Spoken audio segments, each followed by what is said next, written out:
রংপুরের কারমাইকেল কলেজে দেখা মেলে বিরল প্রজাতির কাইজেলিয়া গাছের, যার গায়েই লেখা বেঁচে থাকার আকুতি।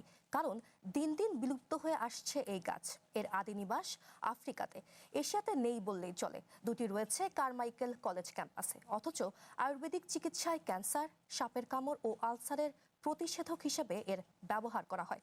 এই গাছের ফলে তৈরি হয় মেয়েদের প্রসাধনীয়। AKS অর্জন করল গিনেস ওয়ার্ল্ড রেকর্ডস। AKS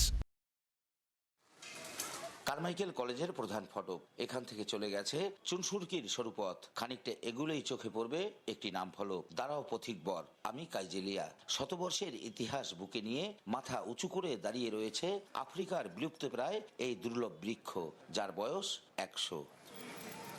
বিগ্নোনিয়াসিয়া গোত্রের এই বৃক্ষটির মূল নিবাস সেনেগালে। 1916 থেকে 1920 সালের মাঝামাঝি সময়ে কোনো এক শিক্ষানুরাগী কারমাইকেল কলেজ প্রাঙ্গণে 3টি চারা রোপণ করেন। সময়ের সাথে একটি মারা গেলেও এখনো টিকে আছে 2টি গাছ।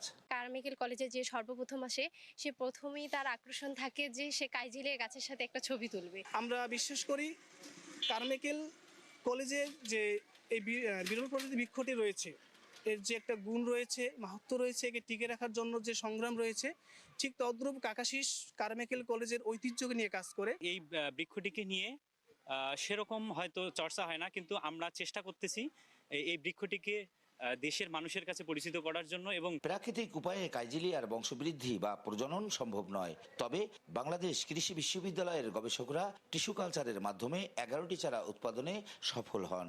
দেশের বিভিন্ন স্থানে রোপণ করা 9টি চারা মারা গেছে, তবে কারমাইকেল কলেজ প্রাঙ্গণে আরও 2টি চারা সতেজভাবে বেড়ে উঠছে।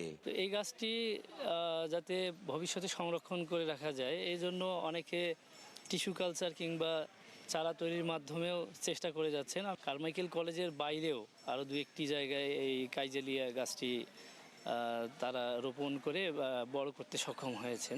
কাইজেলিয়ার মতো দুর্লভ গাছগুলো যাতে বাংলাদেশে প্রচুর পরিমাণে হয়, এটার যেহেতু আমরা জেনেছি ওষুধি গুণ আছে, ফলে এটার যে ওষুধি গুণ আছে, এই গাছের যে উপকারিতা আছে, সেটা যেন মানুষ ঠিকঠাক মতো পেতে পারে।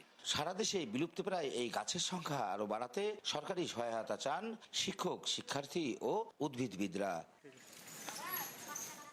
রেজাউল ইসলাম বাবু, ওয়ান নিউজ, রংপুর।